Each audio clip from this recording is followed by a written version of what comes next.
لیکن اگر پھپھی کو لے جانا پھر تو اکیلا نہیں، سارے بنی ہاشم مل کے آؤ، تاکہ تاریخ کو پتہ چلے زینب کبھی تو آباد بھی تھی۔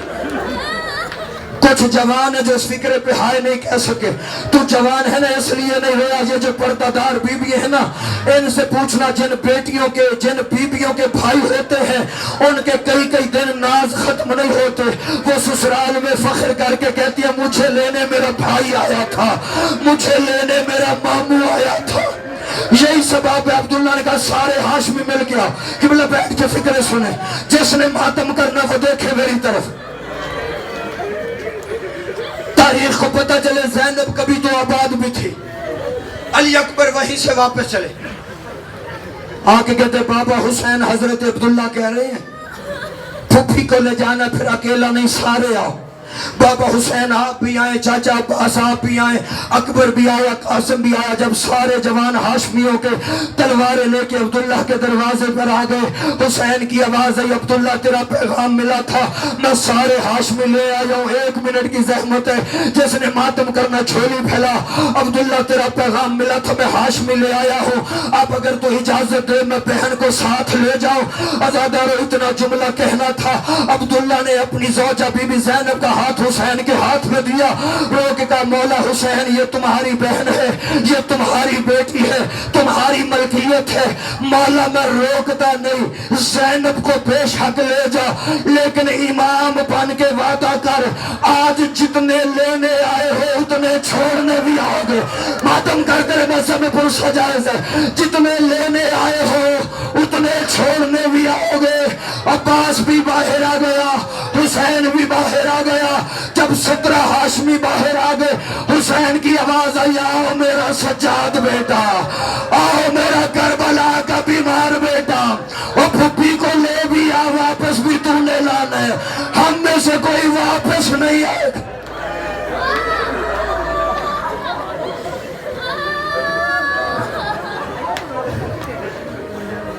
التماس ہے دعا، اللہم صلی علی محمد وآل محمد، الہی بحق محمد وانت المحمود، بحق علی وانت العلا، بحق الفاطمہ وانت فاطر السماوات والارض، بحق الحسن وانت الحسین، بحق الحسین وانت قدیم الحسن۔ بار الہ تجھے واسطہ محمد وآل محمد کا، بارہ امام چہاردہ معصومین علیہ السلام کا واسطہ، بار الہ تجھے بنت پیمبر کے زخمی پہلو کا واسطہ، مولا ہماری یہ عبادت قبول فرما۔ مالک جو ذکر حسین میں ہم نے آنسو بہائے ہیں، مولا یہ اتنے قیمتی آنسو ہے جناب سیدہ رومال میں لینے خود آتی، مالک ہمارے ان آنسوؤں کو قبول فرما۔ جو عزادار بیمار ہیں انہیں بیماری کربلا کے صدقے شفا کاملہ عطا فرما۔ جو بے اولاد ہے باب الحوائج علی اصغر کے صدقے میں انہیں اولاد نرینہ سے سرفراز فرما۔